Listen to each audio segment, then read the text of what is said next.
Hey everybody, Amy Fox with Work in Progress Texas coming to you with last night's mascara and the Zoom touch-up feature. Thank goodness for that. But I have been recapping my calorie deficit for the last couple of weeks, and we are in that transition from week 5 to 6. And boy, do I have some updates for you because it's been quite the doozy. Last week I talked about how I was really kind of struggling at that fourth week in this calorie deficit. And it definitely triggered around this start of your period, which is very common for a lot of us women. And what I've noticed with my clients too is all of us experience some kind of curveball thrown at us where we fatigue a little bit with the calorie deficit because naturally your body doesn't want to lose the weight, it wants to be complicated. And it's actually a protection mechanism to try to protect your body from losing weight. So there is purpose and reason for it, but it's very, very frustrating. And the fatigue was just kind of coming from like having a really strong 2 weeks and then having a couple of weekend events that just threw me off a little bit. And then with my cycle starting up, naturally, women do tend to need more calories around that week before their period. There's lots of kind of, you can probably go to the good old Google machine or internet and start kind of searching about, is there a caloric need that's different for women around their cycle? And collectively, we're seeing that that is consistent, that you might actually need a couple hundred extra calories around your cycle. Now, the goal isn't to go off the rails and eat crazy amounts of sugars and sweets and treats, because that's kind of what we tend to do sometimes, because we are kind of leaning towards that dopamine hit. And sugar tends to be one of the things that we turn to. If you're a sweet tooth person, maybe there's a salty version of that as well, but sweet is kind of what I dominantly see. And so I kind of started thinking about what about calorie cycling? And because I've heard about this technique in a couple of different places. The first place I heard about it was Mind Pump, when they were talking about basically like 2 weeks on, 2 weeks off, 2 weeks on, 2 weeks off during a calorie deficit. And the goal is pretty much accomplishing the same thing. You're accomplishing a period of time where you're in a deficit, and collectively over that period of time, that will help you drop weight. And so the strategy kind of fascinated me a little bit as I'm somebody going into this deficit, kind of struggling getting back on track, to be truly honest. I know that might be some trigger words or whatever. Back on track, what does that mean? But really, I kind of just like slipped off this week and just kind of surrendered it. I didn't weigh myself daily. I had a low energy week. I was consuming more carbohydrates than I was allotted to. And part of that was, of course, as we've talked about before, Cadbury eggs. So I guess Easter's coming to an end, so we can put those off. They're no more in the grocery store, at least where I went. And I'm not going to buy them online. But with all that said, every person that I work with has curveballs that are thrown at them, either a life event, a work event, a vacation, just overall fatigue. And the reality is that, again, calorie deficits can be challenging. So sometimes we like to make some adjustments based on that, based on people's levels. Maybe we do a milder calorie deficit.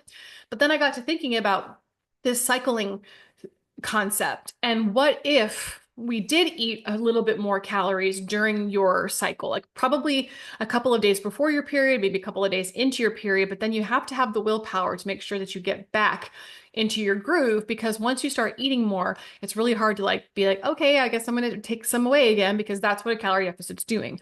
A healthy calorie deficit is going to be focusing on an amount of calories, a protein amount. Those to me are the most important. Then I've got fiber that's in third place as most important targets to hit, because that will help you with a very successful fat loss phase.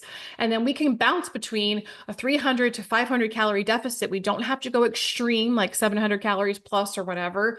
And we can make it sustainable over a long period of time. And even as I look back on the last couple of months, or the last month, I would say, I probably dropped about 3 to 4 pounds or so in that time frame. Now, I had my cycle, I had more carbohydrates. I was actually feeling really good in the gym when I did my workout, because guess what, ladies? Carbohydrates helps you perform really, really well in the gym and lift well and build muscle and all that stuff.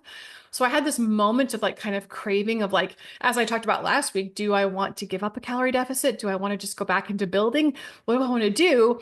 And I admit, even that workout, feeling really good during that workout, was kind of like, I kind of still want to quit, right? That's kind of where my head was at. But I think that week off really got me my mojo back. And I'm motivated to like, okay, I had kind of a week off of eating closer to maintenance, maybe a little bit of a surplus, and I'm ready to get back in the game. And so I've made some adjustments. But I also wanted to show you in the Google machine, when I was talking about cycling, it's actually a really cool concept if it's something that's not too complicated. Now, my idea of cycling would be 3 weeks in your calorie deficit, and then that week around your period, for those of us who are having our cycle still, we have a little flexibility with our calories. But there's a couple of different techniques and a couple of different ways to go about this. And I can certainly, save this article or put it in the just kind of, this was just the AI overview, of course, the way that internet's kind of changing a little bit, kind of giving you collectively data that they find. But it is basically calorie deficit. It's called calorie cycling, or it's called metabolic confusion diet, by alternating days of lower calorie intake with days of higher intake or maintenance. And the whole goal is that you're alternating just for your own sanity, right? Like you're not having to worry about quote unquote cheat days or trying to be consistent every single day. But instead, you could do something of a cycling plan like this, where you have a high calorie day on your workout days. That's a very popular strategy that I see, is because you have more energy demands when you're actually doing a good, strong workout session. It makes sense that you would fuel more for that day. And then you would drop back down to, your lower calorie day, maybe even have a Saturday medium calorie day, so you've got a little flexibility, and then collectively you're somewhat close to that calorie deficit. This is just a little bit that you have to kind of pay attention to or manage. Now, with are the app that we use, as well as if you buy the premium version of MyFitnessPal, you're able to kind of, I believe, set specific days. We can definitely select weekend calories for sure. But this would be another technique where you would just have to have a little structure or a little bit more vigorous with your tracking. So probably what I would do is I would set their calories at 2,200, and then we would know that on workout days, that's when you're hitting that number. But on the other days, you'd be between 1,600 and 1,900 calories. And that's still putting you in a weekly deficit.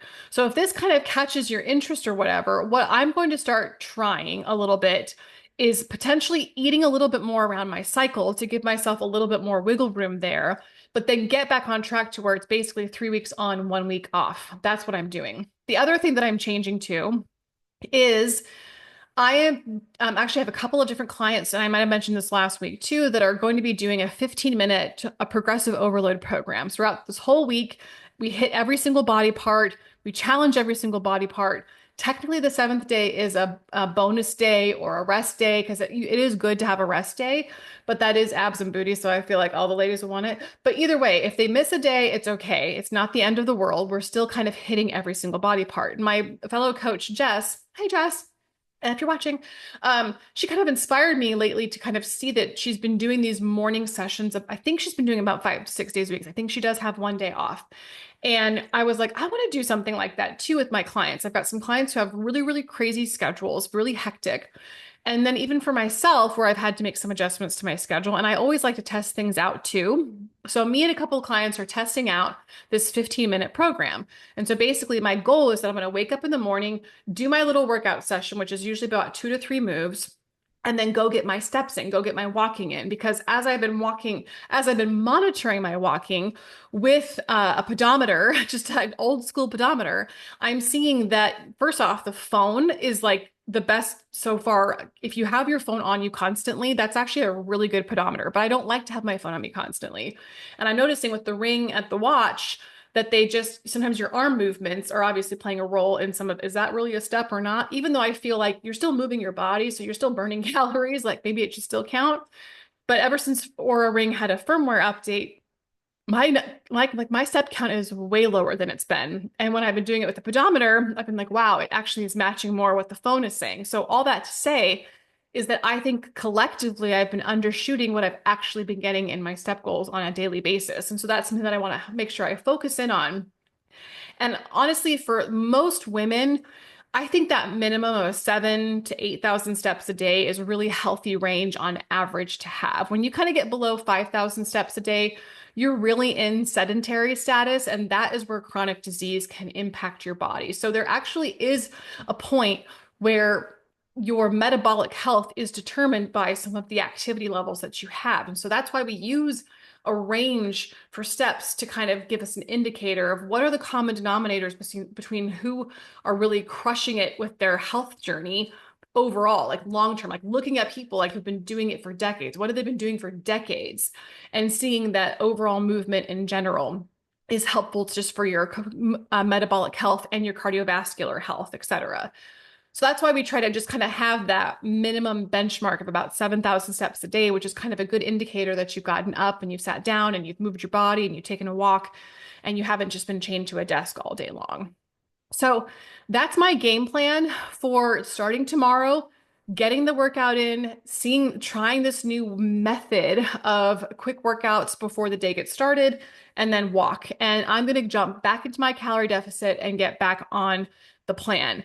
And then when my cycle comes back up again, I'm going to go ahead and increase my calories a little more strategically, not just willy-nilly like I had this week, and then get some updated pictures, updated measurements, and keep going.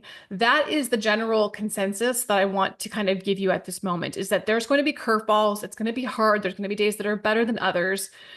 But you just have to keep going because it's collectively what you're doing over a 12 to 16 week period. And I just want to make sure that that's reminded to all of us that when you're in a calorie deficit, collectively over that time period, how much of the time period were you in a calorie deficit? And usually what we're trying to see is about 80%, right? 80% consistency moves the needle significantly. If you're 50% consistent, cool, like that still can move the needle, but we have to adjust expectations if we're going to make some adjustments to our calories or our movements or whatever. Like if you're not hitting the plan, like the most optimal plan, like staying in your calorie deficit, hitting a really strong step goal, getting all your workouts in, et cetera. If it's not working magically perfect, right, we have to adjust our expectations.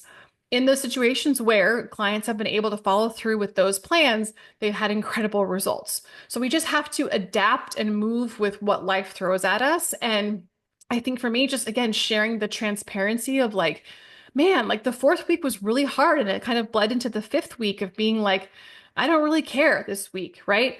But then also kind of using it to my advantage and being like, after refueling for a week, I actually feel motivated and inspired to get back into the deficit.